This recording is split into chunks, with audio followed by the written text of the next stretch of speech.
2030 దాకా మేమే కాంగ్రెస్ పార్టీ అధికారంలో ఉంటాం. అంత సత్తా ఉందా? చాలా మటుకు వ్యతిరేకత వస్తుంది అని చెప్పి ఆల్రెడీ కనబడుతుంది. వాళ్ళు కొందరు సోషల్ మీడియాలో కొందరు ఏందా సృష్టిస్తారు అంతే. పార్టీ మిమ్మల్ని గుర్తించి ఇచ్చిందా? పదవులు అమ్ముకొని డబ్బుల కోసం మీకు పదవి ఇచ్చింది. మరి సిద్దిపేట నియోజకవర్గంలో సర్పంచ్ ఎన్నికలలో ఎందుకు ఆ ప్రభావం చూపలేదు? మా దగ్గర ఇంత ముందుకు పార్టీ నిలబడడానికి క్యాండిడేట్ కూడా లేకుండే. బీఆర్ఎస్ పార్టీ చేసినటువంటి అవినీతిలు ఎవ్వరు కూడా బయట పెడతలేరు. ఎందుకోసం? కాంగ్రెస్ పార్టీ పేదలకు గూడు నీడ గుడ్డ కల్పించింది కాంగ్రెస్ పార్టీ అన్న దేశంలో. ప్రభుత్వ ఆసుపత్రిలో వైద్యం అందక అదే పేదోడు బయట అనుకుంటున్నాడు వైద్యం అందక. నమస్తే, నేను మీ మేరు రాజేష్, మన కర్తవ్యం న్యూస్ ఛానల్ మిత్రులారా. ఈ రోజు మన గెస్ట్ కాంగ్రెస్ పార్టీ యువ నాయకుడు, నంగనూరు మండల market committee vice chairman Sadulla Pavan గారు ఉన్నారు. ముందుగానైతే అన్నకు వెల్కమ్ చేద్దాం. అన్న నమస్తే. అన్న నమస్తే అన్న. బాగున్నారన్నా? బాగున్నాను. అంత మంచినా? అంత మంచిదన్నా. ఎట్లుందన్న కాంగ్రెస్ పార్టీ అధికారంలోకి వచ్చి 2 సంవత్సరాలు గడుస్తుంది. ఇక 10 సంవత్సరాలు పోరాటాలు చేసిరు ప్రతిపక్షం నుండి. ఎట్లుందని ఎట్లా అనిపిస్తుంది? చాలా బాగుందన్న. మళ్ళీ ఇంకొక 5 ఏళ్ళు కూడా మేమే ఉంటాం. మళ్ళా 5 సంవత్సరాలు మీరుంటారా? డెఫినెట్ గా 2030 దాకా మేమే కాంగ్రెస్ పార్టీ అధికారంలో ఉంటుంది. అంటే అంత కాన్ఫిడెంట్ గా ఎట్లా చెప్పగలుగుతున్నావు? మా సీఎం గారు చెప్పారు కదా. అంటే సీఎం చెప్పినంత మాత్రాన చెప్పిండు. ఫస్ట్ జడ్పీఎస్ అన్నాడు, ఎమ్మెల్సీ అన్నాడు, తర్వాత ఎమ్మెల్యే అన్నాడు, ఎంపీ అన్నాడు, ముఖ్యమంత్రి అన్నాడు, ముఖ్యమంత్రి అయిండు. ఇప్పుడు ఇది కూడా అవుతాడు. అవుతారా? పక్క. అసలు అంత సత్తా ఉందా? ఉందన్న. లేదే ఆయనమా? లేదే ఆయనమా? ఆల్రెడీ చాలా మటుకు వ్యతిరేకత వస్తుంది అని చెప్పి ఆల్రెడీ కనబడుతుంది. వ్యతిరేకత ఏం అంత పాజిటివ్ గానే ఉంది. అన్ని పాజిటివ్ గానే ఉంది. ఏ వ్యతిరేకత ఏం లేదు. ఆల్రెడీ వాళ్ళు కొందరు సోషల్ మీడియాలో కొందరు ఏందా సృష్టిస్తారు అంతే. ఇది కాంగ్రెస్ పార్టీ అధికారంలోకి వచ్చినాక రుణమాఫీ చేస్తామని చెప్పి ఆ రుణమాఫీ కూడా అందరికి కాలేదు. 100లో ఒక 70% వరకు అయింది, ఇంకా 30% కాలేదని చెప్పాడు. బీఆర్ఎస్ పార్టీ నాయకులు రోజు అంటేనే ఉన్నారు రైతులను మొత్తం మోసం చేస్తారు, అరిగోసలు పెడుతున్నారు. లేదన్నా రైతులకు అయిందన్న, అందరికి అయింది. ఏదో ఇప్పుడు 2 లక్షల వరకు చేస్తాం, 2 లక్షల వరకు చేస్తాము. ఇంట్లో 2 ఉన్నారు, 3 ఉన్నారు, భార్య భర్తలకు ఎక్కువ 4 లక్షలు 5 లక్షలు తీసుకున్న వాళ్ళకు 2 లక్షల వరకు 2 లక్షల వరకు మేము చేసినాము. పార్టీ ఏదైతే మాట ఇచ్చిందో దాన్ని కట్టుబడి 2 లక్షల వరకు రుణమాఫీ కంపల్సరీ చేసినాము. ఈ పింఛన్ల విషయానికి వచ్చిన పింఛన్లు కూడా ఇంకా ఇస్తలేరు అని చెప్పి ఇస్తామన్నా. ఇప్పుడు ఆల్రెడీ 2 నుంచి ఉన్నాయి కదా, జూన్ 2 నుంచి స్టార్ట్ అవుతున్నాయి. కొత్త వాళ్ళకి అందరు పింఛన్స్ వస్తాయి. దాని మీద ఇంకా కసరత్తు జరుగుతూ ఉంది. అంటే కాంగ్రెస్ పార్టీలో నువ్వు గతంలో నుంచి కూడా పనిచేస్తున్నావు. ఈ రాజకీయాలకు రావాలని ఈ ఆలోచన ఎందుకు వచ్చింది? ఒక యువ నాయకుడిగా, అంటే ఎడ్యుకేషన్ గా మంచిగా చదువుకునే స్టేజ్ లో రాజకీయం రావాల్సిన ఆలోచన ఎందుకు వచ్చింది? నాకు చిన్నప్పటి నుంచి మన కాలేజ్ డేస్ నుంచి నాకు రాజకీయాల పట్ల బాగా ఆసక్తి. ఎక్కడన్నా రాజకీయ ప్రసంగాలు జరుగుతుంటే అక్కడికి వెళ్ళి వినడం కానీ, ఆర్గనైజేషన్ లో పనిచేయాలని కోరిక కానీ, రేపు ఫ్యూచర్లో అయినా పార్టీ మనకు అవకాశం ఇస్తే ఏదైనా కావాలని చిన్నప్పటి నుంచి బలమైన కోరిక ఉంది. ఆ కోరికనే నన్ను ఈ రోజు 7 దాకా తీసుకొచ్చింది. అంటే ఇప్పుడు మళ్ళీ ఒకటి ఏంటంటే, కాంగ్రెస్ పార్టీ అధికారంలోకి వచ్చి 2 సంవత్సరాల తర్వాత నామినేటెడ్ పదవి అనేది కేటాయించారు. మరి ఇంకా 2 సంవత్సరాలు ఈ టర్మ్ అయిపోయినట్టేనా? ఏది నామినేటెడ్ పదవులకు సంబంధించి లేటుగా అనౌన్స్ చేసారు కదా. వస్తుందని అర్థమే ఉన్నది. అది అంతేనా? వస్తాయి కంపల్సరీ. అందరికి అవకాశాలు వస్తాయి. కాంగ్రెస్ పార్టీ అందరికి అవకాశాలు ఇస్తుంది. ఎవరు నారాజ్ చేయదు. ఎవరైనా ఒకటే కాంగ్రెస్ పార్టీ. అంటే ఇప్పుడు నంగనూరు మండలంలో సీనియర్ నాయకులు ఎంతో మంది ఉన్నారు. సీనియర్ నాయకులను కాదని చెప్పి కాంగ్రెస్ పార్టీ నీకు వైస్ చైర్మన్ ఇచ్చారు. నాకు ఎందుకు ఇచ్చా? నేను ఒక యువకుని, చదువుకున్న విద్యావంతుని, నాకు రాజకీయం పట్ల అవగాహన ఉంది. నాకు మా కుటుంబం పేరు కానీ మేము ఆల్రెడీ కొన్ని చేసినాం. మా అమ్మ సర్పంచ్ చేసింది. అంటే యువకుడి అని నువ్వు అంటున్నావు. అక్కడ ఏమంటారు అంటే, కాంగ్రెస్ పార్టీలో ఉన్నటువంటి కొంతమందికి ఆల్రెడీ ఇంతకుముందు పదవులు ఉన్న వాళ్ళకి మళ్ళా ఒకటే కుటుంబంలో మళ్ళీ వైస్ చైర్మన్ ఇచ్చారని అంటారు. కుటుంబం కాంగ్రెస్ పార్టీకి అందరు పనిచేసారు అన్న. ఇప్పుడు ఇంట్లో ఒకటే కుటుంబంలో ఒకలా పనిచేయరు కదా. అంటే మీ కుటుంబంలోనే ఆల్రెడీ పదవులు ఉన్నాయి, మళ్ళీ నీకే మళ్ళీ పదవి ఇచ్చారంటూ పని చేసినాం, కష్టపడ్డాం పార్టీ కోసం. పార్టీ పార్టీ కోసం చాలా మంది కార్యకర్తలు కూడా పనిచేసిన వాళ్ళు ఉన్నారు కదా. అది నాకు అదృష్టం. పార్టీ నాకు అదృష్టం కల్పించింది. నంగనూరు మండల కేంద్రంలో మీకన్నా సీనియర్ నాయకులను పక్కన పెట్టి మీకు వైస్ చైర్మన్ ఇవ్వాల్సిన అవసరం ఉంది. నేను యువకుడిని, నేను దేనికైనా వెనకాడను. ఒక్కసారి అనుకున్నదంటే ఏదో ఎంత దూరమైనా వెళ్తా. నేను ప్రజల కోసం, ప్రజల పక్షాన ప్రశ్నించే గొంతుగానే ప్రశ్నిస్తున్నా. కాబట్టి అప్పుడు అధికారం లేకపోయినా ఇప్పుడు అధికారం వచ్చిన ప్రజలకు ఏ ఇబ్బంది కలిగినా వాళ్ళకి తక్షణమే వాళ్ళకు ఉండి వాళ్ళ సమస్యను పరిష్కారం చేస్తున్నా. కాబట్టి పార్టీ ఎవరికైనా యువకుడు ఉన్న పొద్దున ఏదో ఉంటుందని ఎంతో కొంత స్టఫ్ నా దగ్గర ఉన్నది కాబట్టి పార్టీ నన్ను గుర్తించి ఈ అవకాశం నాకు ఇచ్చింది. అంటే పార్టీ మిమ్మల్ని గుర్తించి ఇచ్చిందా, పదవులు అమ్ముకొని డబ్బుల కోసం మీకు పదవి ఇచ్చింది? లేదన్న అమ్ముకున్నది Already మీ పార్టీ గుర్తించి మా ఇన్ఛార్జి మీ నా కేపబుల్ ఏందో చూసి నాకు ఇచ్చిండు. మీ నంగనూరు మండల కేంద్రంలో మీకు పదవులు అనౌన్స్ అయిన మరుక్షణమే మీ తోటి నాయకులు మీ ఇన్ఛార్జ్ దిష్టి బొమ్మలు తలబెట్టిర్రు, పదవులను అమ్ముకుంటుంది కాంగ్రెస్ పార్టీ అని చెప్పి ధర్నా చేసిర్రు రోడ్ల మీదకి ఎక్కి. అవునన్న కొందరు ఏదో పడనోళ్ళు ఉంటారు కావచ్చు, అది చేయొచ్చు. అంటే చిన్న వాళ్ళు కూడా కష్టపడ్డ కార్యకర్తలు వస్తే వాళ్ళు కూడా అవకాశం వాళ్ళకు కూడా ఇచ్చేసినాం కదా. కొందరికి పదవులు అందరికి ఇస్తుంది పదవులు, ఒక్కరికి ఇయ్యదు కదా. నాకు ఒక్కరికి ఏం రాలే కదా. కొందరు 12 మంది డైరెక్టర్లు, ఒక చైర్మన్ ఉంటాడు, ఒక వైస్ చైర్మన్ ఉంటాడు, 12 మంది డైరెక్టర్లు ఉంటారు. ఇంకోటి ఆత్మకౌంట్ కూడా మనం రీసెంట్ గా వచ్చినాం, అలా కూడా వాళ్ళకి అందరికి అవకాశాలు ఇచ్చినాం. నంగనూరు మండలాలు ఇచ్చేసినాం. 12 మంది ఐఎంసీ డైరెక్టర్లు అయ్యారు, ఆత్మకౌంట్ నుంచి 5 అయ్యారు. ఇప్పుడు అన్న పిఎస్సిఎస్ ఉన్నాయి, దాంట్లో చైర్మన్ అవుతారు, వైస్ చైర్మన్ అవుతారు, డైరెక్టర్లు కూడా అయ్యే అవకాశాలు ఉన్నాయి. వాళ్ళందరూ పేర్లు కూడా నోటెడ్ చేసుకున్నాం ఆల్రెడీ. అవకాశం వస్తే వాళ్ళకి ఇచ్చేస్తాం అవకాశం. కేవలం మిమ్మల్ని గుర్తించే పదవి ఇచ్చారు కానీ డబ్బులకు మాత్రం పదవి ఇవ్వలేదు. లేదు, గుర్తించే మేము కష్టపడ్డాం కాబట్టి. నేను విద్యార్థి దశ నుంచి నేను 2016 నుంచి నేను కాలేజ్ ప్రెసిడెంట్ నుంచి assembly youth Congress assembly general secretary, జిల్లా జనరల్ సెక్రటరీ, కాన్స్టిట్యున్సీలో ఎవరికి ఓట్లు నేను యూత్ కాంగ్రెస్ నేను తెచ్చుకున్నాను. నేను కాన్స్టిట్యున్సీలో మళ్ళీ అది మామూలు ఓట్లు కాదు, ఏదో వానికి ఫేస్ రిజగ్నేషన్ యూత్ కాంగ్రెస్ కోటలో మేము అయినా మేము. మొత్తం కాంగ్రెస్ పార్టీ అధికారంలోకి వచ్చి 2.5 సంవత్సరాలు గడుస్తుంది. ఈ సిద్దిపేటకు సంబంధించిన మార్కెట్ కమిటీలకు సంబంధించి జాప్యం జరిగి కేవలం ఇప్పుడు ప్రస్తుతం ఒక నంగనూరు, చిన్నకూడూరు మండలమే ఇచ్చారు. ఇంకా సిద్దిపేట మార్కెట్ కమిటీ చైర్మన్లకు సంబంధించి దాన్ని ఊసు కూడా తీయట్లేదని చెప్పి రీసెంట్ ఇస్తా అని చెప్పారు అన్న. ఈ 10 days లో అయిపోతుంది. అంటే ఈ 2.5 సంవత్సరాలు అంటే ఇంకొక 2.5 సంవత్సరాలు అయితే కాంగ్రెస్ పార్టీ అధికారంలోకి వచ్చి పదవి కాలం కూడా ముగుస్తుంది. ఒక 10 days ఉన్న 10 days లో అయిపోతుంది. 10 days కూడా రిలీజ్ చేసేస్తాం. రిలీజ్ చేస్తారా? అంటే ఇంత లేట్ కావడానికి కారణం ఏంటి అసలు? కొన్ని అనివార్య కారణాల, కొన్ని సమీకరణాల వల్ల, కొన్ని దృష్ట్యా కొందరు చెక్ అండ్ బ్యాలెన్స్ ఉంటుంది పార్టీలో. ఈ పదవి ఇచ్చిన చెక్ అండ్ బ్యాలెన్స్ చేసుకొని వేరే చేసుకొని ఎవరు సూటబుల్, ఎవరికి ఇస్తే పార్టీ ముందరికి వెళ్తాం అన్ని చూసుకొని పార్టీని హైకమాండ్ డిసిజన్ తీసుకుంటుంది. ఇన్ఛార్జ్ గారి దృష్టిలో ఉంటుంది. ఇప్పుడు మొన్న జరిగినటువంటి సర్పంచ్ ఎన్నికలు ఉన్నాయి. సర్పంచ్ ఎన్నికలలో ఆల్రెడీ తెలంగాణ రాష్ట్రంలో కాంగ్రెస్ పార్టీ అధికారంలో ఉన్నది. కొన్ని జిల్లాలు, కొన్ని నియోజకవర్గాలలో మంచి మెజారిటీ వచ్చింది. మరి సిద్దిపేట నియోజకవర్గంలో సర్పంచ్ ఎన్నికలలో ఎందుకు ఆ ప్రభావం చూపలేదు? చూపినాం కానీ రాష్ట్రంలో 70% సర్పంచ్లు గెలిచారు. సిద్దిపేట కాన్స్టిట్యున్సీ ఒక 10 కాన్స్టిట్యున్సీస్ ఉంటాయి మాక్సిమం. కొన్ని 10 కాన్స్టిట్యున్సీలు ఏమున్నదంటే ఎవరు స్థానిక ఎమ్మెల్యేలు ఉంటారు, కొందరు మినిస్టర్లు ఉన్నారు, ఎంపీస్ ఉన్నారు. వాళ్ళు అంటే సిట్టింగ్ ఉన్నా కానీ ఇక్కడ అధికారం మెయిన్ పాయింట్. సిట్టింగ్ ఉన్నా ఏదైనా సరే, అప్పుడు గతంలో బీఆర్ఎస్ పార్టీ అధికారం ఉన్నప్పుడు కూడా, అంతకన్నా ముందు కాంగ్రెస్ పార్టీ అధికారం ఉన్నప్పుడు కూడా మరి అదే సర్పంచులు ఉన్నారు. మరి బీఆర్ఎస్ అంటే సర్పంచులకు ఏం చూస్తారు, కొందరు వ్యక్తిగతంగా కూడా చూస్తారు. సర్పంచ్ అన్న పార్టీని 50% చూస్తారు, 50% వ్యక్తిగతంగా చూసేస్తారు. మా దగ్గర ఇంత ముందుకు పార్టీ నిలబడడానికి క్యాండిడేట్ కూడా లేకుండే. ఇప్పుడు మొన్న సర్పంచ్ మా క్యాడర్ బాగా పెరిగింది. గతంలో పోల్చుకుంటే ఒక 10-20% పెరిగింది. ఊళ్ళలో మేము నిలబడతాం పోటీకి వచ్చే సిచ్యువేషన్ క్రియేట్ అయింది మొన్న ఎలక్షన్స్ వల్ల. రానున్న రోజుల్లో కంపల్సరీ కొట్టేస్తాం మొత్తం. మరి ఇప్పుడు వచ్చే ఎన్ని ఎంపీటీసీ, జెడ్పీటీసీ ఎన్నికలు ఉంటాయి.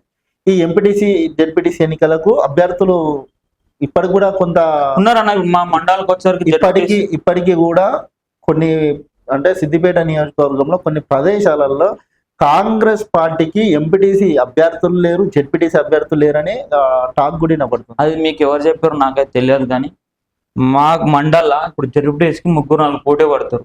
ఎంపీటీసీ కూడా ప్రతి విలేజ్ నుంచి 2-3-4 కూడా పోటీ పడే సిచ్యువేషన్ ఇప్పుడు క్రియేట్ అయింది. నేను నిలబడతాను మొత్తం ఉత్సాహంగా నాయకులు, కార్యకర్తలు అందరూ ఉన్నారు. ఈసారి ఎట్లా చేసి మన వాళ్ళు జెడ్పీటీసీని గెలిపించుకోవాలి, ఎంపీటీసీని గెలిపించుకోవాలి, జిల్లా పరిషత్ చైర్పర్సన్ కావాలి, ఎంపీపీ కావాలని మా మండల చాలా మంది కాంగ్రెస్ కి ఇంకా ముందు రానున్న రోజులలో సర్పంచులు రానికున్నారు. ఇంకా మా కాంగ్రెస్ వాళ్ళు ఒక 10-15 మంది సర్పంచులు రానికున్నారు నంగనూరు మండలం నుంచి. వాళ్ళు ఎందుకు వస్తారు? రేవంత్ రెడ్డి పరిపాలన నచ్చి, అభివృద్ధి నచ్చి, సంక్షేమం నచ్చి, మేము కూడా ఎంతో కొంత ఊరికి ఇంకా సేవ చేయాలి, మాకు కూడా ఈ అధికారం ఇది తోడైతే మేము కూడా ఎంతో చేస్తామని చెప్పి వాళ్ళందరూ రానికి రెడీ ఉన్నారు. 10 రోజుల్లో వాళ్ళు కూడా వచ్చేస్తారు. సార్, ఇప్పుడు కాంగ్రెస్ పార్టీ ఇన్ని రోజులు అవుతుంది అధికారంలోకి వచ్చి. గతంలో బీఆర్ఎస్ పార్టీ అధికారంలో ఉన్నప్పుడు కొన్ని అవకతవకలు జరిగినాయి అని చెప్పారు. అవకతవకలు జరిగినాయి, అవన్నీ మేము బయట పెడతాము అధికారం రాగానే అని చెప్పి మీ నాయకులు అందరూ చెప్పారు, మీ పెద్ద పెద్ద నాయకులు. మరి 2.5 సంవత్సరాలు గడుస్తున్నా కానీ ఇంతవరకు బీఆర్ఎస్ పార్టీ చేసినటువంటి అవినీతిలు ఎవరు కూడా బయట పెడతలేరు. ఎందుకోసం అంటే అవన్నీ ఎంక్వైరీ జరుగుతుంది. అంటే 2 ఏసీబీకి ఇచ్చారు కాబట్టి వాళ్ళు పరిధిలో ఉంది కాబట్టి ఎవరు మాట్లాడారు కాబట్టి అది జరుగుతుంది. సంవత్సరాలు గడుస్తుందా? చేస్తాం. ఇప్పుడు దాని మీద ప్లానింగ్ నడుస్తుంది, దాని తర్వాత ఎగ్జిక్యూట్ చేస్తారు వాళ్ళు. ఇప్పుడు అవినీతి అనేది ఏముంది, మన సిద్దిపేటకు సంబంధించిన డబుల్ బెడ్రూమ్ల సంగతి మీకు తెలిసిన విషయం. ఆ డబుల్ బెడ్రూమ్లలోనే ఎంతో అవినీతి జరిగింది. దానికి ఒక కమిషన్ వేస్తారు, దాన్ని ఎంక్వైరీ చేస్తారు. ఎంక్వైరీ వచ్చినాక దాన్ని బట్టి మనం మాట్లాడవచ్చు. దాని తర్వాత ఏం ఎగ్జిక్యూట్ చేస్తారో చూద్దాం. ఇప్పుడు ఇందిరమ్మ ఇండ్ల విషయానికి సంబంధించి ఇప్పుడు కూడా గతంలో బీఆర్ఎస్ పార్టీ నాయకులు చేసినట్టే కాంగ్రెస్ పార్టీ నాయకులు కూడా వాళ్ళకి నచ్చిన వాళ్ళకే ఇస్తారు అని చెప్పి ఆరోపణలు వస్తాయి. అది లేదని అది ఉత్తమం వచ్చిన మీరు చెప్పింది. కాంగ్రెస్ పార్టీ స్పష్టంగా చెప్పింది, ఇంత ముందు లెక్క ఎవరికో ఇవ్వనుకో ఇస్తానని ఏం లేదు. కాంగ్రెస్ పార్టీ ఎవరైతే నిజమైన అర్హులు ఉన్నారో వాళ్ళందరికీ ఇందిరమ్మలు ఇస్తే, అది కూడా జియో టాగింగ్ తోని వాళ్ళే ముగ్గు పోయాలి. అది కూడా లెవెల్ ఎవరైతే ఇంత ముందుకేమో వీళ్ళకి పైసలు ఇచ్చారో వాళ్ళ పైసలు ఇచ్చారు, డైరెక్ట్ ఎవరైతే లబ్ధిదారు అకౌంట్లకే డబ్బాల వారీగా బేస్మెంట్కి ఒకటి, గోడలకు ఒకటి, స్లాబ్కి ఒకటి, మొత్తం పూర్తయినాక ఒకటి ఇచ్చే విధంగా కాంగ్రెస్ గవర్నమెంట్ తీసుకుంది. అట్లా ఒకటే నడుతుంది. ఎవ్వరు ఇలా ఏ జోప్యం లేదు. ఏమున్న కార్యకర్తల నుంచి కాదు, నాయకులు లేరు. ఇలా ఓన్లీ అర్హునికి డైరెక్ట్ అకౌంట్ లో పడుతున్న పైసలు, ఎవ్వరికి ₹1 ఇచ్చేయలేదు లబ్ధిదారులు కూడా. అట్లా చేసిన గవర్నమెంట్ అది అంత స్ట్రిక్ట్ ఉంది. ఇందిరమ్మ ఇల్లు ప్రతిష్టాత్మకంగా తీసుకున్నది. అంటే ఇట్లా ఓకే, మీరు ఇంత బాగా చెప్తారు కదా, ఇందులో కూడా కొంతమంది ఈ పేదవాళ్ళ దగ్గర నుంచి ఇందిరమ్మ ఇల్లు ఇప్పిస్తామని చెప్పి డబ్బులు తీసుకుంటున్నట్టు వాస్తవం లేదు, అవాస్తవం. అది ఎవరు చెప్పారు నాకైతే తెలియదు. ఒకవేళ ఇట్లా తీసుకున్నట్టయితే మీరు చెప్పండి, మీ నాయకులకు చెప్పండి ఎవరు తీసుకున్నారో. వాళ్ళు ప్రూఫ్స్ అయితే ఉంటాయి కదా. మాక్సిమం అయితే ఎవరు తీసుకున్న పార్టీకి అందరు పని చేసుకోవాలి, నాయకులు ఎవరు తీసుకోవాలి. పేదలకు రావాలని మా ముఖ్య ఉద్దేశం, మా ముఖ్య లక్ష్యం. దానికోసమే పని చేస్తున్నాం. ఇది కాంగ్రెస్ పార్టీ కళ్యాణ లక్ష్మి అని, కళ్యాణ లక్ష్మికి బదులు ఇంకో తులం బంగారం ఇస్తామని అన్నారు. దాని మీద ప్లానింగ్ చేస్తారన్న ఇస్తారు అన్న రోజులు చూద్దాం. అది కూడా ఏమంటారు రేవంత్ రెడ్డి గారు ఏం అంటే మీరు కూడా ఎట్లున్నది కేసీఆర్ చెప్పారు, చేసిన కేసీఆర్ ఏం చెప్పినా ఉద్యోగం ఇస్తాడు, ఇచ్చిండా ఇయ్యలే. దళితులు ముఖ్యమంత్రి ఇస్తాడు, చేసిండా చేయలే. దళితులు 3 ఎకరాలు ఇస్తాడు, ఇచ్చిండా ఇయ్యలే. బీఆర్ఎస్ పార్టీలో వాళ్ళు ఏదైతే మేనిఫెస్టో పెట్టిరో మీరు దాన్ని సగం మేనిఫెస్టో పెట్టిరు, మేము ఎగ్జిక్యూట్ చేసినాం కదా అన్న. ఇప్పుడు మీరు నేను చెప్పాను, ఉచిత కరెంట్ రైతులకు ఇచ్చినాం, మీరు 200 నుండి ఫ్రీ కరెంట్ ఇచ్చినాం, ఆర్టీసీ బస్సు మహిళలకు ఉచిత ప్రయాణం చేసినాం, ఇందిరమ్మ ఇల్లు ఇచ్చినాం. మీరు చెప్పేది కరెక్టే. ఓకే, ఇందిరమ్మ ఇల్లు ఇస్తున్నారు, ఆర్టీసీ ఉచిత ప్రయాణానికి సంబంధించి మహిళలకు బెనిఫిట్స్ చేస్తున్నారు. ఓకే, మీరు కూడా వాళ్ళలాగానే కాలయాపన చేస్తున్నట్టు ఇది కళ్యాణ లక్ష్మి అధికారంలోకి రాగానే కళ్యాణ లక్ష్మికి ₹1,00,000, దాంతోడు తులం బంగారం ఇస్తాము. కేసీఆర్ గతంలో ముఖ్యమంత్రి, ఆయన చేసిన అప్పులను తీర్చుకుంటూ సంక్షేమం కోసం అడుగులు వేస్తాం. ఒకటే అన్ని ఇళ్ళకన్నా పండగ కాదు కదన్నా, సర్దుకుంటా ఒక్కొక్క స్టెప్ ఈ దాకా వచ్చి మేము 5 చేసినాం, ఇంక చేస్తాం. మేము 6 గంటలు ఇంకా చేస్తూనే ఉన్నాం కదా. ఇంకా మాకు 2.5 ఏళ్ళు ఇప్పుడే కావాలంటే ఎట్లయితే కాదు కదా. ఆల్రెడీ తెలంగాణ అప్పుల కుప్పలలో కూరుకుపోయింది అని అది అందరు తెలిసిన విషయమే. అయినా అప్పులు తీర్చుకుంటే మళ్ళీ ముంగడు పోతున్నాం కదా. అభివృద్ధి సంక్షేమం 2 కళ్ళ లెక్క మా రేవంత్ రెడ్డి గారు చేస్తున్నారు. రాష్ట్రాన్ని అభివృద్ధి పదం తీసుకో, మా మంత్రివర్గం మొత్తం, క్యాబినెట్ మొత్తం చేస్తారా? కళ్యాణ లక్ష్మికి సంబంధించిన తులం బంగారం అందజేస్తారా ప్రజలకి?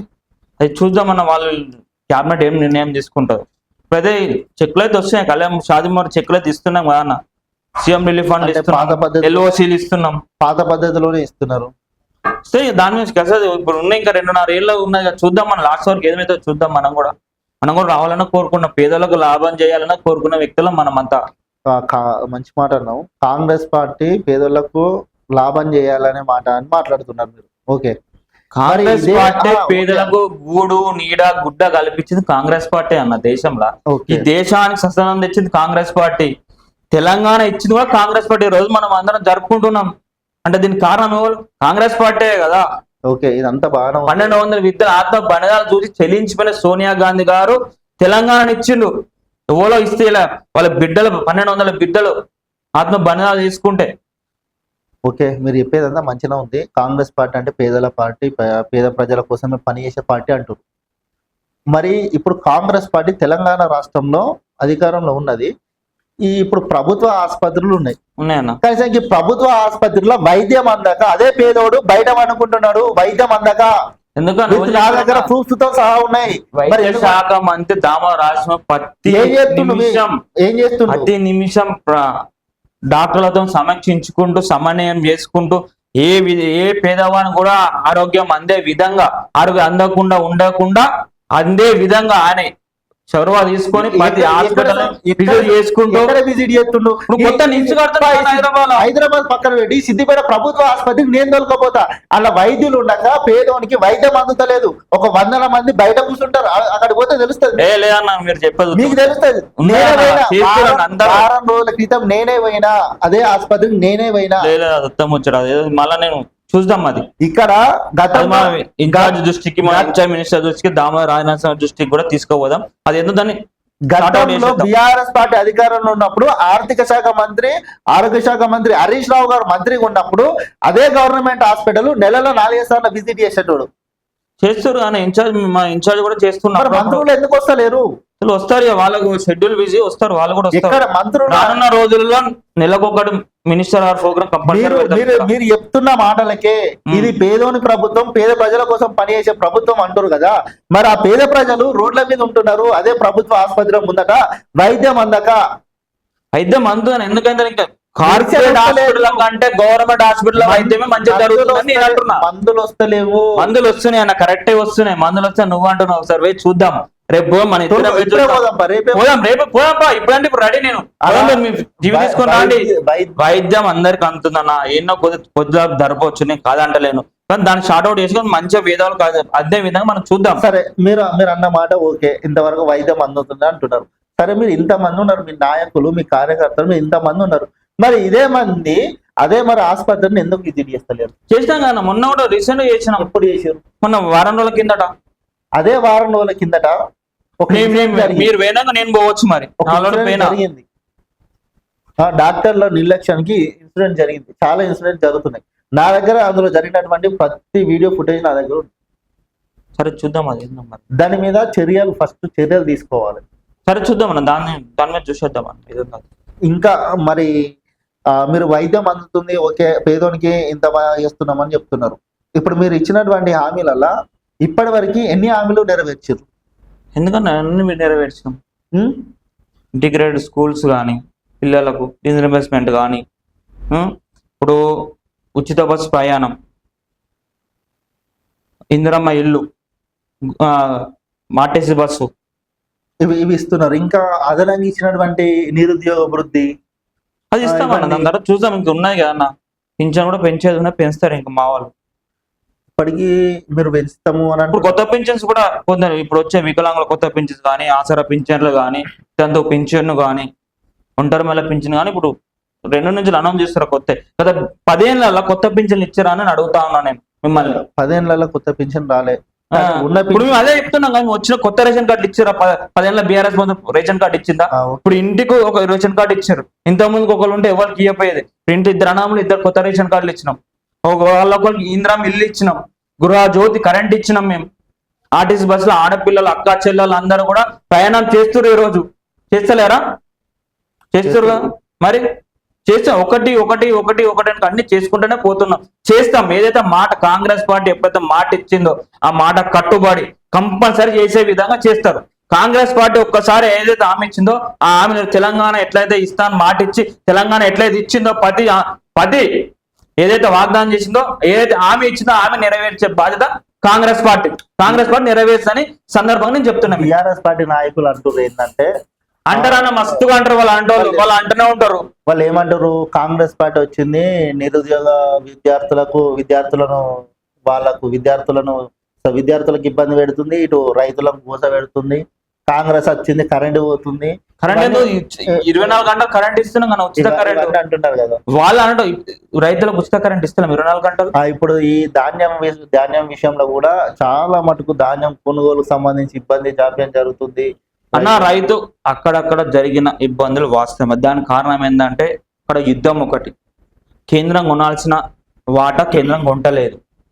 మళ్ళా పాత పండించిన దానికంటే ఈసారి ఎక్కువ పండింది. మిల్లర్లో కూడా స్పేస్ లేదు. ఎక్కడ గోదాములు ఉన్నా అక్కడ మొత్తం ఫుల్ ప్యాక్ అయిపోయినాయి. మళ్ళీ ఏం చేస్తున్నారు వాళ్ళు?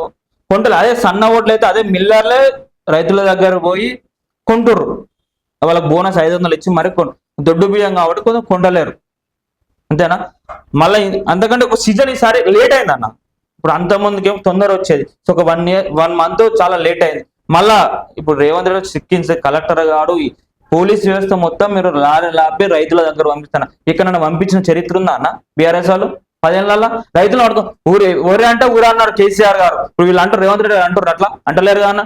వాళ్ళకి ఏ ఇబ్బంది కలుగుతుంది నిమిషాన్ని రిపోర్ట్లు తెప్పించుకొని సమీక్ష చేసి రైతులకు అధికారులకు సూచన చేసి సమన్వయంతో ముందుకు పోతుంది. ఆల్రెడీ 90% అయిపోయినాయి, ఇంకో 10% ఉన్నాయి, అవి కూడా అయిపోతే కొంటాం. వాస్తవంగా నేను చెప్పేది ఇది. అంటే మెల్లగా కొనుగోలు చేస్తామని చెప్తున్నావు. అయిపోయింది 90% అయిపోయింది ఆల్మోస్ట్. ఎంత షార్టేజ్, లారీల షార్టేజ్, లేబర్ షార్టేజ్ ఉన్నా అవన్నీ అధిగమించుకొని ఎవరు ఎన్ని ఇబ్బందులు పెట్టినా కావాలని ఇబ్బందులు పెడుతుర్రు. వాళ్ళే చేయమని వాళ్ళే ఏం చేస్తున్నారు అంటే వాళ్ళ కావాలని ఆపించి వాళ్ళే ధర్నాలు రాస్తారు, ఒకళ్ళు చేపిస్తారు. ఇప్పుడు మీ నంగునూరు మండల పరిధిలోనే ఎంతవరకు ఇప్పటి వరకు మొత్తం కొనుగోలు కేంద్రాలు అయిపోయినాయా? 80% అయిపోయినాయి అన్న. ఒక్కొక్క ఊర్లో అయితే 2 ఊర్లలో మొత్తం క్లోజ్ అయిపోయింది. ఓకే, 2-3 ఊర్లలో మొత్తం క్లోజ్ అయిపోయినాయి. 90% ఆల్మోస్ట్ అయిపోయింది. ఓకే. ఇంకా మన ఇప్పుడు ఏంటంటే సిద్దిపేట సంబంధించి కాంగ్రెస్ పార్టీలో కొన్ని గ్రూప్ రాజకీయాలు నడుస్తున్నాయి అంటారు. గ్రూప్ ఏం లేవన్నా, గ్రూప్ ఏం లేవు. అందరూ కలిసి కాంగ్రెస్ పార్టీ అందరూ ఒక రూఫ్ కింద పనిచేసే వాళ్ళం మేము. మాకు ఏ కష్టం వచ్చినా ఎవరికి ఏ గ్రూప్ ఏది అన్న అట్లా ఏం లేదు, అందరు రూఫ్ కింద పనిచేసే వాళ్ళం మేమంతా. రూఫ్ కింద పనిచేస్తాం. పార్టీ ఏదైతే ఆదేశాలు ఇస్తో దానికి అందరం కట్టుబడి దానికి మేము పనిచేసే వ్యక్తులు మేమంతా. ఇక్కడ ఉన్నటువంటి అంటే సిద్దిపేట నియోజకవర్గానికి ఉన్నటువంటి పదవులు రావాల్సినవి అటు గజ్వేల్ నియోజకవర్గానికి పోతున్నాయి అని అంటారు. లేదని అందరికి వస్తాయి, అట్లా ఏం లేదు. ఈ కాన్ఫరెన్స్ వాళ్ళు ఈ కాన్ఫరెన్స్ కొంటే వేరే కాన్ఫరెన్స్ ఎట్లా పోతాయి? మరి మీరు గ్రూప్ రాజకీయాలు లేవంటారు కదా, గ్రూప్ రాజకీయాలు లేనప్పుడు మరి అందరు కలిసి ఏమైనా మీరు ఏ ఒక్క రోజైనా మీ జిల్లా ఇప్పుడు ఉన్నటువంటి జిల్లా బాస్, మీ ఇన్ఛార్జి బాస్, ఇంకా అందరు కార్యకర్తలు ఏ ఒక్క రోజు కూడా ఏ ప్రోగ్రామ్ కూడా ఎందుకు ఎత్తలేదు? చేస్తున్నాం. గ్రూప్ రాజకీయాలు లేనప్పుడు కలిసి ఎందుకు ప్రోగ్రామ్ చేస్తలేరు? చేస్తాం, ఎందుకు మనం కలిసి అందరం చేస్తాం. అట్లేమో అందరం కలిసి పని చేస్తాం. పార్టీ ఏ లైన్ ఇస్తాం అందరం పార్టీ లైన్ లో పని చేసేవాళ్ళం మేమంతా. పార్టీ కట్టుబడి పని చేస్తున్నాం. గ్రూప్ లోనే ఉంటాయి. ఈ రాజకీయాలు ఎట్లుంటాయని మీకు తెలుసా? ఈ రోజు శత్రువు రేపు మిత్రుడు కావచ్చు, ఈ రోజు మిత్రుడు రేపు శత్రువు కావచ్చు, అట్లే ఉంటది. రాజకీయాలలో ఏముంటది? హత్యలు ఉండయి, ఆత్మహత్యలే ఉంటాయి, అంతేనా కాదా? మొత్తం మీదనైతే మొన్న రేవంత్ రెడ్డి గారు అక్కడ ఆయిల్ ఫామ్ ఫ్యాక్టరీకి వచ్చినప్పుడు చెప్పిండు సిద్దిపేట నుంచి ఎమ్మెల్యేని గెలిపిస్తే మంత్రిని చేస్తా అని చెప్పి. మరి మీ కాంగ్రెస్ పార్టీలో అంత సత్తా ఉన్నదా? ఉన్నది అన్న. ఈ కాంగ్రెస్ పార్టీలో సిద్దిపేట అంటేనే బీఆర్ఎస్ పార్టీ కంచుకోట. బద్దలు కొడదామని ప్రయత్నం చేస్తున్నాం కదా. బద్దలు కొట్టాలంటే అటు 1,00,000 మెజార్టీ క్రాస్ అయితే కాంగ్రెస్ పార్టీ జెండా ఎగురుతుంది. ఏడైందన్న మొన్న తగ్గలేదు, 80,000 కాలేదు. అంటే అప్పుడు లేకుండా వచ్చాను. ఇప్పుడు క్యాండిడేట్లు ఉన్నారు కదా అన్న, ఉన్నారు. క్యాండిడేట్ ఉన్నాడు కదా ఇప్పుడు ఇన్ఛార్జి. మీ దాంట్లో మీకే సక్కలేదు అని అంటారు. ఈ అన్నటోళ్ళు మత్తుగా బయట మత్తుగా అంటారు అని పట్టించుకున్నారు. ప్రజలు అంటారు, ప్రజలు కూడా అట్లా ఏం లేదన్న. ఏం లేదా? ఏం లేదు. ప్రజలు అంటారు, బీఆర్ఎస్ పార్టీ నాయకులు అంటారు. అన్నటోళ్ళు అంటే ఉంటారు, అన్ని పట్టించుకుంటాం మనం. ఏమన్నా మనకేంది, కాంగ్రెస్ పార్టీ అధికారంలోకి వచ్చింది. ఇక్కడ కూడా సిద్దిపేట కూడా జెండా వేయాలి. మా ఏంటి అందరూ అంతే. సిద్దిపేట జెండా ఇప్పుడు సిద్దిపేట మున్సిపల్ పదవి కాలం అయిపోయింది. సిద్దిపేట మున్సిపల్ పదవి కాలం అయిపోయింది. వచ్చే మున్సిపల్ ఎన్నికలల్లో కాంగ్రెస్ పార్టీకి కనీసం అభ్యర్థులు ఉన్నారా? ఉన్నారన్న. ఎందుకు లేదు, 10 వార్డుకి ఇన్ఛార్జ్ ఉన్నారు. మాకు ఇప్పుడు ఎన్ని సీట్లు గెలుస్తారా? గెలుస్తాం అన్న, మాక్సిమం అన్ని గెలుస్తాం. సిద్దిపేట మున్సిపల్ చైర్మన్ కూడా అవుతాం. అసలు సత్తా ఉందా మీద? ఎందుకు అన్న, లేదే ఇంత మాట్లాడుతున్నా, ఉన్నది. అందరు అవుతారు. మా కాంగ్రెస్ పార్టీ నాయకులు కార్యకర్తలు అందరు కలిసి కట్టుగా పనిచేసి అందరం కలిసి కట్టుగా పనిచేసి ఇలా జెండా ఎగరవేయడానికి ప్రయత్నం చేస్తాం. ఆడ వాళ్ళు బీఆర్ఎస్ వాళ్ళు చెప్తారు కాంగ్రెస్ పార్టీ అధికారంలోకి వచ్చినాక సిద్దిపేటకు రావాల్సిన నిధులు మొత్తం అయిపోయినాయి, ఆడ మెడికల్ కాలేజ్ అయిపోయింది, ఆ శిల్పారామం మధ్యలోనే ఉన్నది, ఈ రోడ్లకు సంబంధించి మధ్యలోనే అయిపోయినాయి, కాంగ్రెస్ పార్టీ వచ్చి ఇంత అధ్వానం తయారవుతుందని అంటారు. మరి ఏమైనా కాంగ్రెస్ పార్టీ ఎందుకు ఒక శ్వేతపత్రం రిలీజ్ చేయమని చెప్పండి బీఆర్ఎస్ నాయకులను. వచ్చినప్పటి నుంచి మాకు వేరే కాన్ఫరెన్స్ కి ఇంత పోయినా మా కాన్ఫరెన్స్ ఇంత తక్కువ వచ్చిన శ్వేతపత్రం ఎన్ని పైసలు రిలీజ్ అంటే 200 ఇప్పుడు 3,500 ఇంధనం బిల్లు రాలేదా సిద్దిపేట కాన్ఫరెన్స్ కి? మరి అక్కడ ఏది మన మెడికల్ కాలేజ్ అయినా మధ్యలో అయిపోయిందా? శిల్పారామం కొత్త రేషన్ కార్డు రాలేదా? మీరు ప్రభుత్వం ఇచ్చిన మేనిఫెస్టోలో పెట్టినటువంటి పథకాలు చెప్తారు, ఇక్కడికి వచ్చినటువంటి నిధులన్నీ ఆగిపోతున్నాయి. అదే ఏం రాలేకపోతే చేతపదం రిలీజ్ చేయమని చెప్పండి అన్న. గతంలో ఏం చేశారు, ఇప్పుడు మా ప్రభుత్వం వచ్చినాక ఎంత ఇచ్చింది, రిలీజ్ చేయమని చెప్పండి. అదే మెడికల్ కాలేజీ బీఆర్ఎస్ పార్టీ ఉన్నప్పుడే వచ్చింది, అది మీకు కూడా తెలిసిన విషయమే. అది మధ్యలో అయిపోయింది. ఇక్కడ నడుస్తుంది అన్న. ఇక్కడ శిల్పారామం సంబంధించి అది మధ్యలో అయిపోయింది. అసలు నిధులను తీసుకొస్తలేరు అంటారు, నిజమేనా? తీసుకొస్తున్నాం అన్న, ఎందుకు లేదు, అట్లా ఏం లేదు, వస్తున్నాయి అన్న వస్తున్నాయి. రేవంత్ రెడ్డి గారు ఏముంటే ఏదైనా అందరు సమానమే అన్నట్టు ఈ నియోజకవర్గం రావాల్సింది ఈ నియోజకవర్గం వస్తూనే ఉన్నాయి అన్న. అంత దుష్ప్రచారం వాళ్ళు అంతా చేసేది. మీ నియోజకవర్గ ఇన్ఛార్జ్ మీద కొంతమంది నాయకులు అంటారు ఏంటంటే మా నియోజకవర్గ ఇన్ఛార్జ్ అసలు మమ్మల్ని పట్టించుకుంటలేడు అంటారు, నిజమేనా? లేదన్న, అందరిని కలుసుకుంటూ పోతే అందరు సమన్వయం చేసుకుంటూ అందరితో పని చేసుకుంటూ పోతున్నాను. ఏం లేదు, పని చేస్తుండ్రు. ఇంతకుముందు చేసిన దానికంటే ఇప్పుడు చాలా బెటర్ పని చేస్తుండ్రు. ఏం లేదు, నడుస్తా. ఇప్పుడు మున్సిపల్ మీ జెండా ఎగరేస్తారా? ఎగరేస్తామన్నా, కంపల్సరీ తప్పకుండా ఎగరేస్తాం. అవుతుందా? అవుతుంది అన్న, చూడు నువ్వు చూడాలని నేను చూస్తున్నా. ఏమో మరి అందరేమో వీళ్ళతో ఏమైతుంది అంటున్నారు కదా, అనుకుంటూ మొత్తం అంటున్నా. ఇప్పుడు నీకు కెపాసిటీ నీకు తెలుసు, నా కెపాసిటీ నాకు తెలుసు. నాదైతే నీకు తెలియదు కదా, నీదేందో నాకు తెలియదు. ఒకసారి చూస్తేనే కదా ఎవరిదైనా తెలిసేది. చూద్దాం, కాలం నిర్ణయిస్తాను, నువ్వు నేను కాదు కదా. ప్రజలు నిర్ణయించి అల్టిమేట్ ఎవరు లేరు, సుప్రీం ఇవ్వాలంటే ప్రజలు ఏం నిర్ణయిస్తే ప్రజలు ఆశీర్వదించారు. కాబట్టి ఈ రోజు రేవంత్ రెడ్డి కాంగ్రెస్ ప్రభుత్వం ఈ రోజు వచ్చింది. ప్రజలు కూడా ఈడ కూడా అట్లా రావచ్చు కదా, అట్లా ఎందుకు అనుకుంటాం? ఫస్ట్ రేవంత్ రెడ్డి వస్తే సీఎం అవుతారా, కాంగ్రెస్ వస్తా, ఇంకా 10 కాంగ్రెస్ పార్టీ లేదన్నారు. కాంగ్రెస్ పార్టీ రాలేదా రాష్ట్రంలో? సీఎం పార్టీ అధికారంలోకి వచ్చినాక బీఆర్ఎస్ పార్టీ ఏదైతే కాళేశ్వరం ప్రాజెక్టులో చేసినటువంటి అవినీతి మొత్తం బయట పెడతామని చెప్పి రేవంత్ రెడ్డి ఆల్రెడీ ఎంక్వైరీ చేసారు, సిబిఐకి ఇచ్చారు కదా. రాగానే వీళ్ళని తీసుకెళ్ళి లోపడేస్తామన్నారు. వచ్చి 2.5 సంవత్సరాలు ఏదైనా అది ప్రొసీజర్ జరుగుతుంది. ఏదైనా మనం అనుకున్నంత ఈజీ కాదు. పొలిటికల్ ఎట్లుంటది అంటే కొన్ని ఎట్లా ఇన్స్టాంట్ చేస్తే కాదన్న, ఏదైనా లా ప్రొసీజర్ వెళ్ళిపోవాలి. దీన్ని బట్టి చూస్తే ఏమంటారు అంటే ఇటు కాంగ్రెస్, ఇటు బీజేపీ, ఇటు బీఆర్ఎస్ 3 పార్టీలు లోపల లేదన్న.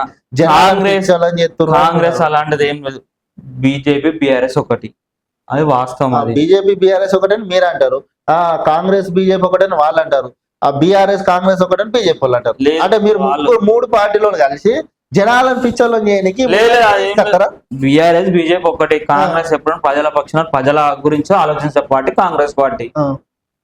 ప్రజల గురించి ఆలోచిస్తుందా? కంపల్సరీ ఆలోచిస్తున్నాం కదా, ప్రజలకు ఏది కావాలన్నా అవసరాలు తీర్చునే కాంగ్రెస్ పార్టీ తీరుస్తలేదా అన్న, తీరుస్తుంది కదా. ఇప్పుడు మరి రానున్న ఎన్నికలలో మీరు మెజార్టీ తగ్గించి మేము మా జెండా ఎగరేస్తాం అంటున్నారు. అవును, రానున్న ఎన్నికల వరకు పరిణామాలు చేంజ్ అవుతాయి కదా. అయితే అన్న, ఏదైతే అన్న నెక్స్ట్ టైం కూడా మీరు అధికారంలోకి వస్తామని మీరు డెఫినెట్ గా చెప్తున్నారు. మీ ముఖ్యమంత్రి డెఫినెట్ గా, నేను కంపల్సరీ చెప్తున్నా, నేను ఉన్నన్ని రోజులు 2034 వరకు నేనే ముఖ్యమంత్రి అంటున్నాను.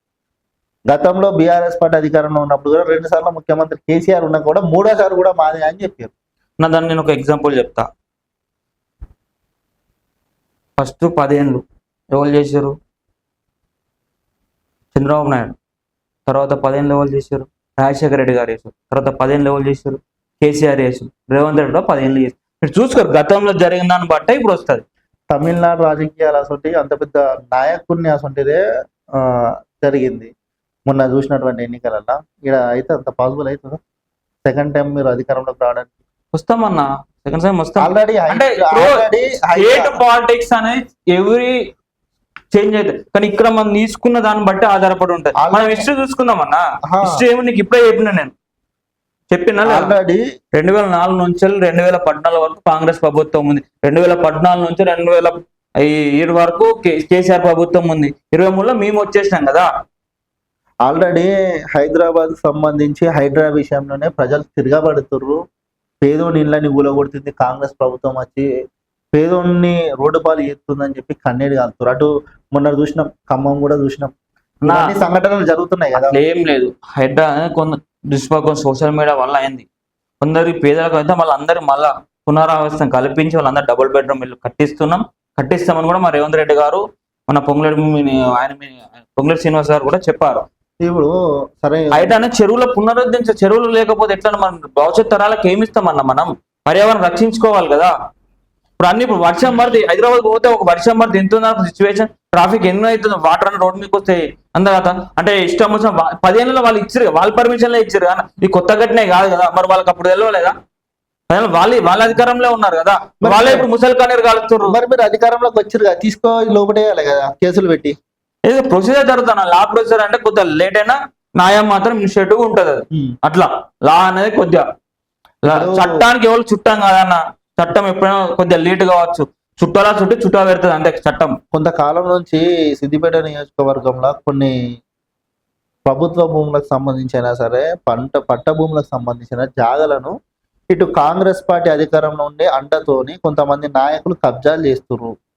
దాని మీద మరి ఎవరు ఎందుకు స్పందిస్తలేరు మీ కాంగ్రెస్ వాళ్ళు? స్పందిస్తారన్నా ఎవరు ఎట్లా చూద్దాం, అది ఏమైతుందో చూద్దాం. మనం ఏం చెప్తాం, అది ఎవరు కబ్జా ప్రూఫ్స్ ఉండాలి కదా అన్న. ఏదైనా గతంలో వ్యవస్థ ఉంటది. గతంలో జరిగిన సంఘటనలే మళ్ళీ సేమ్ రిపీట్ అవుతున్నాయి. గతంలో బీఆర్ఎస్ పార్టీ ఉన్నప్పుడు మా ఈడ కబ్జా అయింది, మా ఆడ కబ్జా అయింది. ఇప్పుడు కూడా కబ్జా నాయకులు ఎవరు చెయ్యరు, మాక్సిమం ఎవరు చెయ్యరు. అది చేసారంటే ఏమో మనకు తెలియని ప్రూఫ్స్ ఉండాలి అంతా. కానీ లా ప్రొసీజర్ ఉంటది కానీ ఉట్టేనే కాదు కదా. ఇప్పుడు నీ దగ్గరకు వస్తే నువ్వు రాణిస్తావు నన్ను, వాళ్ళు ఎందుకు రాణిస్తారన్న? అంత ఉత్తముచ్చట. ఇంకా తెలంగాణ ప్రజలకు పవన్ గారు యువ నాయకుడు అంటే ఏం చెప్పదలుచుకున్నారు? మీరు చిన్న వయసులో మార్కెట్ కమిటీ చైర్మన్ పదవి పొందారు, ఏం చెప్పదలుచుకున్నారు? నేను ఈరోజు యువతకి ఏంటంటే, యువత రాజకీయాలకు రావాలి. కొత్త రక్తం వచ్చినప్పుడే కొత్త ఆలోచనలు పెరుగుతాయి, నాయకత్వం కూడా కొత్త నాయకత్వం రావాలి. అదే రేవంత్ రెడ్డి గారు కూడా మా ఇన్ఛార్జి చిన్నకోడు మార్కెట్ కమిటీ కూడా మా వంశీ కూడా, ఆయన కూడా యువకుడు, నేను యువకుడిని. యువతను ప్రోత్సహిస్తుంది కాంగ్రెస్ పార్టీ. యువత కూడా ఒకప్పుడు ఏంటంటే, చిన్నప్పుడు మన తాతలు తనలు చదువుకున్నప్పుడు ఏంటంటే కాలేజీలలో కొన్ని ఎలక్షన్స్ ఉండేవి, ప్రెసిడెంట్ వాళ్ళు ఉండి కొంత నాయకత్వం అనేది. అలానే చంద్రబాబు నాయుడు ఆ కాలేజ్ పాలిటెక్నిక్ కేసీఆర్ కూడా మన డిగ్రీ కాలేజ్ నుంచి ఆయన కూడా నాయకుడు. నా ఉద్దేశం ఏంటంటే, కాలేజీలలో ఎలక్షన్స్ రావాలి, ముందుగా యువత ప్రశ్నించాలి. ఏదో ఈరోజు జాబ్ చేసుకున్నాం, నాకు నెలకు జీతం వచ్చింది, నేను ఇంట్లో ఉంటా అంటే కాకుండా తప్పు జరిగింది దాన్ని ప్రశ్నించుకుంటా రాజకీయం కూడా యువత రావాలి. యువతను కూడా కొన్ని పార్టీలు ప్రోత్సహించాలి. అందులో కాంగ్రెస్ పార్టీ యువతకు ఎక్కువ ప్రాణిస్తుందని నేను అనుకుంటున్నా. మీరు అనేది బాగుంది. ఇది ఇట్లా మీరు చెప్తారు కదా, యువత రాజకీయాలకు రావాలని ప్రోత్సహించాలి. యువత రాజకీయాలకు వచ్చిన దేశ భవిష్యత్ బాగుంటుందని నా ఉద్దేశం. మీరు ఆ ఉద్దేశంతోనే రాజకీయాలకు వచ్చిన. ఇప్పుడు ఉన్నటువంటి నియోజకవర్గంలో గ్రామాన కాంగ్రెస్ పార్టీ కమిటీలు వేసారు ఇంతవరకు? అసలు వేసినామన్నా ఉన్నాయి కదా అన్న, కొత్త వేస్తాం. ఇప్పుడు మొన్ననే కొన్ని మళ్ళీ వేస్తున్నాం, కొన్ని చేంజ్ అయ్యేటున్నాయి, కొన్ని చేస్తాం. కొంతమంది ఇప్పటికి కూడా అంటారు ఇంకా కమిటీలు వేస్తలేరు. కొన్ని వేసినాం, ఆల్రెడీ అయిపోయినాయి. కొన్ని ఉన్నాయి, కొన్ని వేస్తాం. కమిటీలు వేస్తలేరు, కొన్ని చెక్ అండ్ బ్యాలెన్స్ ఉంటాయి అన్న. ఏం చేయాలి, కొన్ని చెక్ అండ్ బ్యాలెన్స్. సీనియర్ నాయకులను కొంచెం పక్కన పెట్టే ప్రయత్నం, లేదన్నా సీనియర్ అనుభవాలు వాళ్ళ అనుభవాలు తీసుకుంటామే ముంగడికి వెళ్తాం. యువతను కలుపుకుంటూ సీనియర్ కలిపి రెండు సమన్వయం చేసుకుంటూ కమిటీలు వేసుకుంటూ కాంగ్రెస్ పార్టీని ముందు తీసుకు బాధ్యత మా మీద ఉంది కాబట్టి ముందుకు తీసుకుపోతాం. రెండు, ఇటు సీనియరు టు యువత. ఇప్పుడు యువ రక్తం కావాలి, సీనియర్ ఆలోచనలు కావాలి. అవి రెండు దగ్గర తీసుకొని ఆ ముంగడుకు మేము విధంగా ముంగడు పోతాం. అదే విధంగా ఆ విజన్ తోనే సిద్దిపేటలో జెండా ఎగరవేస్తామని అనుకుంటాం. కంపల్సరీ అవుతుంది. మున్సిపాలిటీ అవుతుందా లేకుంటే అసెంబ్లీ ఎన్నికలది జెండా ఎగరేస్తారా? చూద్దాం, రెండు ఏదైనా కావచ్చు. మీరు అసెంబ్లీ ఎన్నికల జెండా ఫస్ట్ మున్సిపల్ చూద్దాం, దాని తర్వాత ఇప్పుడు మనం అసెంబ్లీ ఇంకా 2.5 ఏళ్ళు ఉన్నది. చూద్దాం, రోజుకు చేంజ్ అవుతా ఉన్నాయి సమీకరణాలు.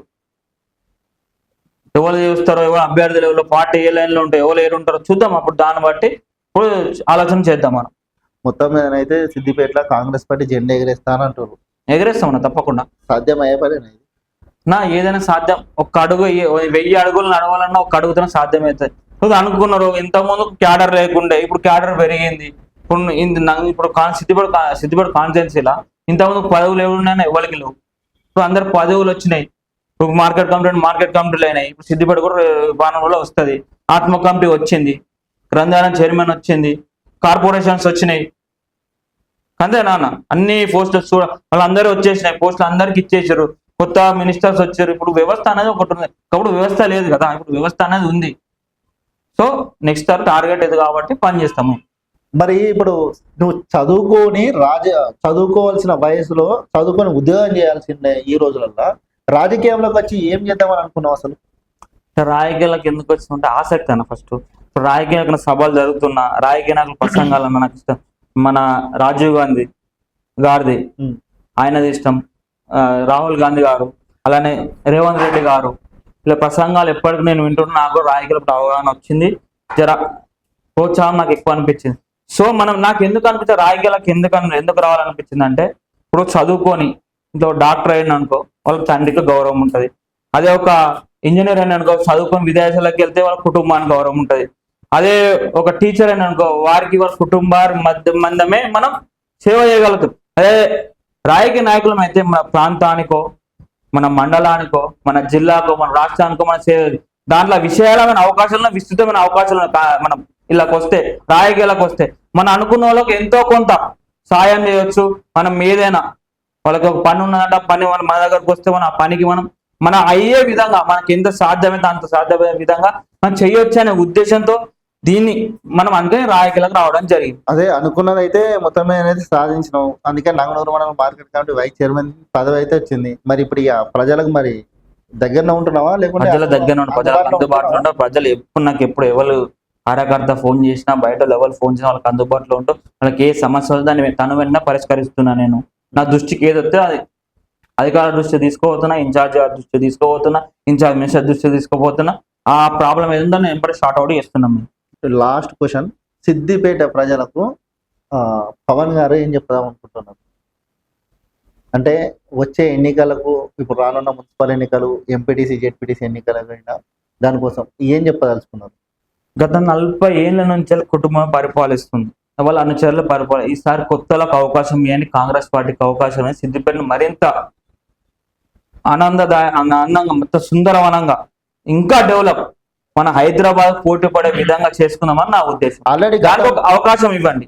ఆల్రెడీ బీఆర్ఎస్ పార్టీ వాళ్ళే ఆల్రెడీ సిద్దిపేట డెవలప్ చేసినాం మేము, సిద్దిపేట అంటే ఎక్కడో ఒక పేరు చెప్తే వినబడుతుందని చెప్తున్నారు. ఇంకా మరి మీరు కొత్త ఏం డెవలప్ చేస్తారు?